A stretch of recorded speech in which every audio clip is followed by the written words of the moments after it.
नमस्कार साथियों, विद्यार्थियों और शिक्षकों। सीबीएसई की टर्म 1 की परीक्षाएं बहुत जल्दी शुरू होने जा रही हैं और सीबीएसई के बोर्ड परीक्षा के इतिहास में पहली बार ये परीक्षाएं ओएमआर शीट पर कंडक्ट कराई जाएंगी। विद्यार्थियों के लिए बिल्कुल नया अनुभव होगा, शिक्षकों और इन्विजिलेटर्स के लिए भी एक तरीके का नया अनुभव होगा यहाँ पर। तो इस छोटे से वीडियो में हम देखेंगे कि सीबीएसई कौन कौन से एहतियात, कौन कौन सी सावधानियां बरतने के लिए कहता है। एक सैंपल भी देखेंगे जिसको किस तरीके से बच्चों के द्वारा फिल किया जाएगा, इन्विजिलेटर्स को क्या क्या सावधानियां वहां पर रखनी है, किन किन चीज़ों पर नज़र रखनी है ताकि किसी भी बच्चे से गलती नहीं होने पाए और किसी का नुकसान नहीं होने पाए। तो विद्यार्थियों और शिक्षकों, इस वीडियो को बहुत ध्यान से देखने की ज़रूरत है। तो चलिए बिना समय जाया किए हुए देखते हैं कि सीबीएसई हमें और आपको क्या सावधानियां बरतने के लिए बता रहा है। ये सीबीएसई का 6 नवंबर 2021 का सर्कुलर है जिसके माध्यम से सीबीएसई ने ओएमआर शीट को कैसे यूज़ किया जाना है, कैसे प्रयोग करना है, कैसे फिल करना है, उसके बारे में डिटेल जानकारी दी गई है। पहली जो महत्वपूर्ण जानकारी है वो ये है कि इस ओएमआर शीट में कैंडिडेट्स के डिटेल्स जो है बोर्ड ऑलरेडी फिल करके देगा, भर करके देगा, प्री फिल्ड होगा। यानी कैंडिडेट को अपना नाम, अपना रोल नंबर, एग्जामिनेशन सेंटर या फादर का जो नाम है वो लिखने की कोई ज़रूरत नहीं होगी। अब देखते हैं कैंडिडेट को लिखना क्या है। कैंडिडेट को जो लिखना है वो है क्वेश्चन पेपर कोड। और ये क्वेश्चन पेपर कोड कहाँ दिया होगा? ये क्वेश्चन पेपर जो आपको मिलेगा, कैंडिडेट को जो क्वेश्चन पेपर मिलेगा, उस क्वेश्चन पेपर के अपर राइट हैंड कॉर्नर पर क्वेश्चन पेपर कोड लिखा होगा। उस क्वेश्चन पेपर कोड को ओएमआर शीट पर दी गई जगह पर लिखना होगा। वो जगह कहाँ दी गई होगी वो हम लोग आगे अभी देख लेते हैं। साथ ही साथ जो ओएमआर शीट होगी उसके नीचे एक स्पेस दिया होगा जहां पर कैंडिडेट को अपनी हैंडराइटिंग में, यानी रनिंग हैंड में लिखना होगा, I confirm that all particulars given above are correct. मैं कंफर्म करता हूं कि ऊपर जो भी पर्टिकुलर्स दिए हुए हैं, जो डेटा दिया हुआ है वो सही दिया हुआ है। और साथ ही साथ इसके दाहिने हाथ पर कैंडिडेट को सिग्नेचर करने की जगह दी होगी, वहां पर कैंडिडेट को अपना सिग्नेचर करना है, अपना ही सिग्नेचर करना है और किसी का नहीं कर देना है। ये जो स्टेप है, ये स्टेप ऑथेंटिसिटी को स्टैब्लिश करने के लिए दिया गया हुआ है। कैंडिडेट को केवल और केवल ब्लू या black ball point pen use करने की अनुमति है सीबीएसई की तरफ से। केवल और केवल बॉल पॉइंट पेन यूज करना है और वो भी ब्लू कलर का हो सकता है या ब्लैक कलर का हो सकता है। पेंसिल का यूज पूरी तरीके से प्रोहिबिट किया गया है। पेंसिल का इस्तेमाल नहीं किया जा सकता है। अगर किसी कैंडिडेट ने इसके बावजूद पेंसिल का इस्तेमाल किया तो उसको अनफेयर मींस के रूप में माना जाएगा, लिया जाएगा और जो भी एक्शन सीबीएसई को उचित लगेगा वो लेगा कैंडिडेट के खिलाफ। ये कैंडिडेट के लिए पॉइंट्स हैं, इनको एक बार हम फिर से रिपीट कर देते हैं। ओएमआर शीट में बहुत सारा डेटा प्री फिल्ड होगा।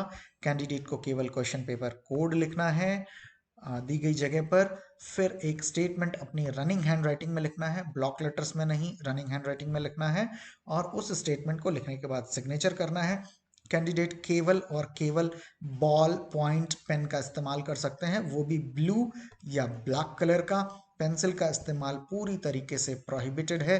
पेंसिल का अगर इस्तेमाल किया तो उसको अनफेयर मीन्स में लिया जाएगा। इसके बाद बहुत ही महत्वपूर्ण बिंदु हैं, उनको कैंडिडेट्स ध्यान से देखेंगे, समझेंगे और कोई क्वेश्चन फिर भी रह जाता है तो इस वीडियो के कमेंट बॉक्स में लिखेंगे, मैं उसका आंसर जरूर दूंगा।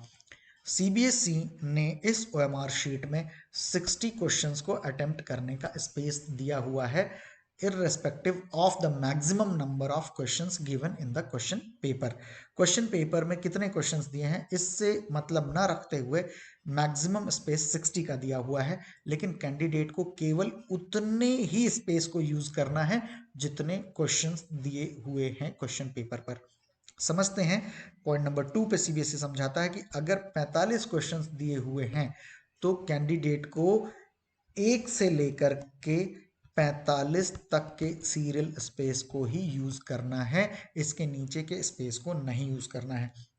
अगर किसी कैंडिडेट को लगता है कि उसके 45 क्वेश्चंस में से कोई एक आंसर गलत हो गया है और टॉप 45 सीरियल्स के जगह वो 46 नंबर पर उस क्वेश्चन को आंसर मार्क कर दे, तो इसको गलत माना जाएगा, इसको अनअटेम्प्टेड माना जाएगा, इसके कोई भी मार्क्स नहीं मिलेंगे, इसको इवेलुएट नहीं किया जाएगा। तो ये ध्यान में रखना है कि जितने क्वेश्चंस दिए हैं 40 दिए हैं तो टॉप 40 स्पेस को यूज करना है, 45 दिया है तो टॉप 45 स्पेस को ही यूज किया जाना है कैंडिडेट के द्वारा। इन्विजिलेटर्स भी इसको समझ लें क्योंकि उनको बताना होगा। अब ओएमआर शीट कैसी होगी? ओएमआर शीट में रिस्पॉन्सेस को देने के लिए 4 सर्कल्स दिए होंगे, ठीक है, 4 सर्कल्स दिए होंगे। इसको ऐसे समझते हैं कि कोई क्वेश्चन नंबर 9 है मान लीजिए, तो क्वेश्चन नंबर 9 के आगे ए बी सी डी और ये चारों ऑप्शन सर्कल के अंदर में दिए हुए होंगे। अब क्या करना है, कैंडिडेट को एक बार अगर ये कॉन्फिडेंस हो जाता है कि आंसर नंबर बी सही है, मान लीजिए आंसर नंबर बी है, क्वेश्चन नंबर 9 का आंसर नंबर बी सही है, तो ओएमआर शीट पर उसको क्या करना है, इस बी को डाकन कर देना है, पूरी तरीके से बी को डाकन कर देना है, अपने बाल पॉइंट पेन से पूरी तरीके से डाकन कर देना है। अब इसके बाद क्या होगा, इसी के आगे एक रेक्टेंगुलर स्क्वायर है, स्क्वायर बॉक्स दिया हुआ होगा, ये बॉक्स दिया हुआ है। इस बॉक्स का इस्तेमाल बहुत समझदारी से करना है, आगे बताएंगे कैसी समझदारी। अभी क्या करना है कि अगर कैंडिडेट्स कॉन्फिडेंट हैं कि ये बी आंसर सही है तो इस बॉक्स के अंदर कैंडिडेट्स को बी मार्क कर देना है। कैंडिडेट्स को क्या करना है, बी मार्क कर देना है। ये जो बॉक्स यहाँ पर दिया हुआ है, इस बॉक्स में आपको करेक्ट ऑप्शन को लिखना है, राइट करना है, लिख देना है, ठीक है। अब इस बॉक्स के बाद भी एक सर्कल दिया हुआ होगा, इस सर्कल का क्या इस्तेमाल करना है वो बता देते हैं। देखिए बॉक्स के बाद में एक सर्कल दिया हुआ है, इस सर्कल के अंदर क्या लिखा होगा, क्वेश्चन नंबर लिखा होगा, ठीक है, यानी यहां पर भी आपका यही क्वेश्चन नंबर लिखा होगा, अगर 9th सीरियल पे है तो 9 लिखा होगा। अब कैंडिडेट ने अगर डिसाइड किया कि क्वेश्चन नंबर 9 को अटेम्प्ट नहीं करना है तो फिर कैंडिडेट को इस सर्कल को डार्क कर देना है। अगर ये सर्कल गलती से भी डार्क हो गया तो कैंडिडेट का सही आंसर भी नहीं चेक किया जाएगा, क्योंकि मान लिया जाएगा कि इस क्वेश्चन को कैंडिडेट ने अटेम्प्ट नहीं किया है। तो कैंडिडेट को ये ध्यान रखना बहुत इंपॉर्टेंट कि पहले तो ऑप्शन वाला सर्कल जो है उसको डार्क करना है। ऑप्शन वाला सर्कल अगर परफेक्ट है तो बॉक्स में उसी ऑप्शन को लिखना है, लेकिन इस बॉक्स को समझदारी से इस्तेमाल करें क्योंकि यही बॉक्स जो होगा ये आपके आंसर को चेंज करने के काम आएगा। मान लीजिए कि आपको लगता है कि 9 का जो आपने बी लिखा है वो गलत है, तो ये बॉक्स आपके काम आ जाएगा चेंज करने के लिए। कैसे करेंगे वो बता देते हैं। ये जो बॉक्स के बाद में सर्कल दिया हुआ है, इसको डार्क करने से पहले 10 बार सोच लेंगे, क्योंकि अगर इसको डार्क कर दिया गया तो फिर आपने चाहे जो आंसर लिखा होगा उसको चेक नहीं किया जाएगा, इसको अनअटेम्प्टेड मान लिया जाएगा।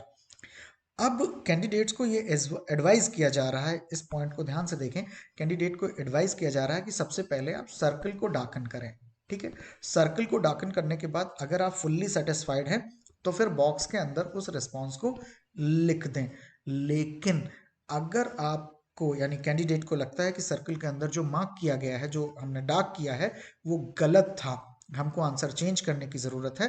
फॉर एग्जाम्पल क्वेश्चन नंबर 9 में आपने बी डार्क किया था, लेकिन आपको लगता है कि बी गलत आंसर है लेकिन ए सही है, तो आपको जो क्वेश्चन नंबर 9 के आगे 4 सर्कल्स के आगे एक बॉक्स लिखा है, बॉक्स दिया हुआ है, अगर आपको लगता है कि ए आंसर सही है तो यहाँ पर आपको ए लिख देना है, ठीक है। The same should be written in the box, यानी कि यहां से एक चीज निकल करके सामने आ जाती है कि जो आंसर आपको परफेक्ट लगता है कि बिल्कुल सही है उसको बॉक्स के अंदर लिखना है। क्यों? क्योंकि बॉक्स के अंदर जो भी लिखेंगे आप उसको फाइनल माना जाएगा, है ना, उसको फाइनल माना जाएगा। अब आगे बढ़ते हैं, देखते हैं कैंडिडेट्स को अपने रिप्लाई को सर्कल में डार्क भी करना है और बॉक्स में भी लिखना है। लेकिन ध्यान देने की बात है कि बॉक्स के अंदर जो आंसर लिखा होगा उसको ही फाइनल माना जाएगा।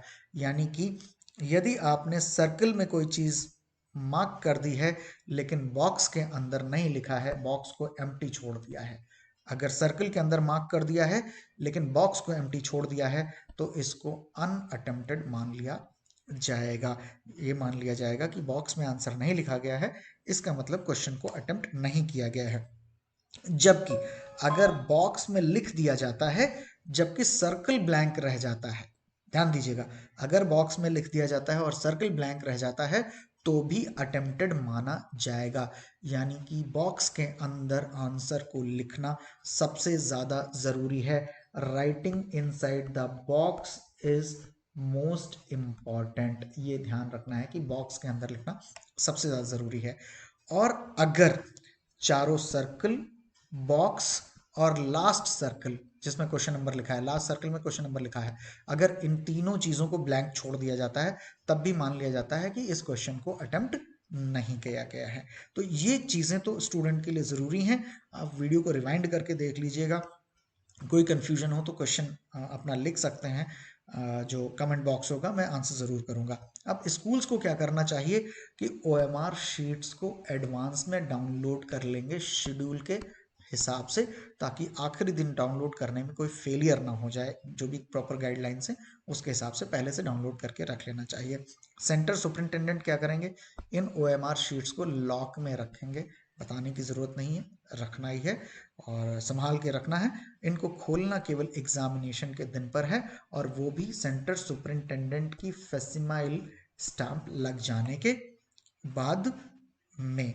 इसके साथ ही साथ स्कूल्स को एडवाइस किया है CBSE ने कि फाइनल पेपर देने से पहले, यानी टर्म 1 के पेपर देने से पहले स्कूल्स को स्टूडेंट्स के लिए प्रैक्टिस सेशंस रखने चाहिए। बहुत ज़रूरी है क्योंकि नई चीज़ है, पहली बार हो रहा है, तो प्रैक्टिस सेशंस रखने चाहिए ताकि स्टूडेंट्स इससे जो है अवेयर हो जाएं, फॉर्मलाइज हो जाएं, जान जाएं, एक्वेंट हो जाएं। तो प्रैक्टिस सेशन मैं चाहूँगा कि कम से कम 2 सेशंस ज़रूर रखे जाएं। ये जानकारी जो है डॉक्टर संयम भारद्वाज, जो कंट्रोलर ऑफ CBSE एग्जामिनेशंस है, उनके द्वारा दी गई है सभी के हित में। अब देख लेते हैं कि OMR शीट कैसी होगी। तो OMR शीट की अगर हम बात करें तो OMR शीट देखिए ऐसी बनी होगी। यहाँ पर केंद्रीय माध्यमिक शिक्षा बोर्ड वगैरह पूरा लिखा है, उत्तर पुस्तिका OMR शीट, और ये यहाँ पर OMR शीट का नंबर लिखा होगा। ये देखिए डिटेल्स जो है, ये डिटेल्स फिल किए हुए हैं। इन डिटेल्स को फिल करने के लिए परीक्षार्थियों को, कैंडिडेट्स को कोई चिंता करने की जरूरत नहीं। आप देख लीजिए क्या क्या डिटेल्स है, मेरे बताने की जरूरत नहीं है। जो फिल करना है वो यहाँ पर है, क्वेश्चन पेपर कोड को फिलअप करना है। और क्वेश्चन पेपर कोड जो है हमने आपको पहले ही बता दिया कि जो क्वेश्चन पेपर का अपर राइट हैंड कॉर्नर होगा, अपर राइट हैंड कॉर्नर इस जगह पे कहीं पर आ रहा होगा, यहाँ पर क्वेश्चन पेपर कोड लिखा होगा। तो जो भी क्वेश्चन पेपर कोड लिखा होगा उसको इस दिए हुए स्पेस में फिलअप कर देना है। और मार्किंग के लिए जो तरीका बताया हुआ है, देखिए यहाँ पर ये रॉन्ग मेथड है, ये रॉन्ग मेथड है, इसको ध्यान से देख लीजिएगा। इन मेथड्स को नहीं फॉलो करना है, ये राइट मेथड्स हैं, करेक्ट मेथड्स हैं, इस मेथड को फॉलो किया जाना है। अब देखिए क्या क्या चीजें दी हुई हैं, ये रहा जहां पर आपको मार्क करना है। तो स्पेस देखिए कहां से दिया हुआ है, सीरियल नंबर 1 से स्टार्ट करके सीरियल नंबर 60 तक दिया हुआ है। ये देखिए 1 से लेकर के 60 तक दिया हुआ है। अब पहली चीज की, मान लीजिए आपके क्वेश्चन पेपर में 40 क्वेश्चन हैं, तो आपको केवल यहाँ तक का स्पेस यूज करना है, केवल यहाँ तक का स्पेस यूज करना है। अगर 45 क्वेश्चन है तो यहाँ तक के स्पेस को यूज कर लिया जाना है, इसके बियॉन्ड, इसके बाद नहीं जाना है। क्या क्या करना है, ये देखिए 4 बॉक्सेस यहाँ, सॉरी 4 सर्कल्स दिए हुए हैं जिनके अंदर रेस्पॉन्सेज लिखे हैं। आपको जो रिस्पॉन्स सही लगता है उसको आपको डार्क कर देना है। लेट से सी सही लगता है तो सी को डार्क कर देना है पूरी तरीके से ये, और इसी सी को यहाँ बॉक्स के अंदर मेंशन कर देना है। और इस सर्कल को डार्क नहीं करना है, क्योंकि इस सर्कल को अगर डार्क कर दिया, इसको अगर डार्क कर दिया तो अनअटेम्प्टेड मान लिया जाएगा। तो इसको डार्क करने से पहले 10 बार सोचना चाहिए।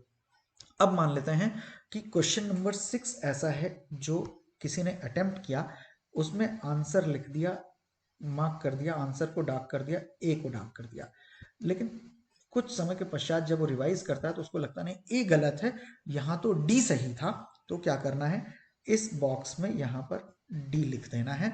तो जो भी बॉक्स में लिखा रहेगा उसको फाइनल माना जाएगा, जैसे कि पीछे बताया गया, जो भी बॉक्स में लिखा रहेगा उसको फाइनल माना जाएगा। इसलिए बॉक्स को थोड़ा सा बाद में पहले आंसर्स को मार्क कर लें, डाकन कर लें सर्कल्स को, और रिवाइज करते समय फिर बॉक्स में इसको मेंशन करेंगे। अब किसी को लगता है कि क्वेश्चन नंबर 23 को उसको अटेम्प्ट नहीं करना है, ये जो क्वेश्चन नंबर 23 है इसको अटेम्प्ट नहीं करना है, तो यहाँ पर क्या करना है, ये देखिए 23 के सामने इस सर्कल में 23 लिखा हुआ है, उसको जाकर के डार्क कर देना है। जैसे ही इसको डार्क कर दिया जाएगा वैसे ही मान लिया जाएगा कि क्वेश्चन नंबर 23 को अटेम्प्ट नहीं किया गया है। और ये सब करने के लिए केवल बाल पॉइंट पेन का इस्तेमाल करेंगे, वो भी ब्लू या ब्लैक। अब ये सब कुछ करने के बाद क्या लिखना है, ये स्टेटमेंट इस दी हुई खाली जगह में लिख देना है। ये जो खाली जगह दी हुई है, I confirm that all particulars given above are correct, इसको लिख देना है। और लिखने के बाद में यहाँ पर कैंडिडेट को सिग्नेचर कर देने हैं। जो भी सिग्नेचर करना है कैंडिडेट को यहाँ पर सिग्नेचर आकर के कर देने हैं। और इस स्पेस के बाद, ये वाला जो स्पेस दिया हुआ, इस स्पेस के बाद कैंडिडेट को कुछ भी कहीं भी नहीं लिखना है। इसके नीचे का जो भी दिया हुआ है वो इवेलुएटर्स के लिए दिया है, कोऑर्डिनेटर्स के लिए दिया है, इन्विजिलेटर्स के लिए दिया है और ऑब्जर्वर्स के लिए दिया गया है। तो इस बात को ध्यान रखेंगे कैंडिडेट्स कि ये जो स्पेस यहाँ पर दिया हुआ है, जहाँ पर आप अपना स्टेटमेंट लिखेंगे और सिग्नेचर करेंगे, सिग्नेचर करने के बाद कुछ भी नीचे नहीं लिखना है। अभी भी कोई कंफ्यूजन रह जाता है तो निश्चित तौर पर कमेंट बॉक्स में लिखें, मैं उसका जवाब ज़रूर दूंगा। उम्मीद करता हूँ, आशा करता हूँ कि ये OMR शीट पर जो वीडियो है ये टीचर्स के लिए, स्टूडेंट्स के लिए, इन्विजिलेटर्स के लिए बहुत हेल्पफुल होगा, बहुत सहायक होगा। किसी भी तरीके की कोई परेशानी, कोई क्वेश्चन रह जाता है तो इस वीडियो के कमेंट बॉक्स में लिखें, मैं समय से उसका उत्तर जरूर दूंगा। मैं संग्राम सिंह भदौरिया, जय हिंद, जय भारत।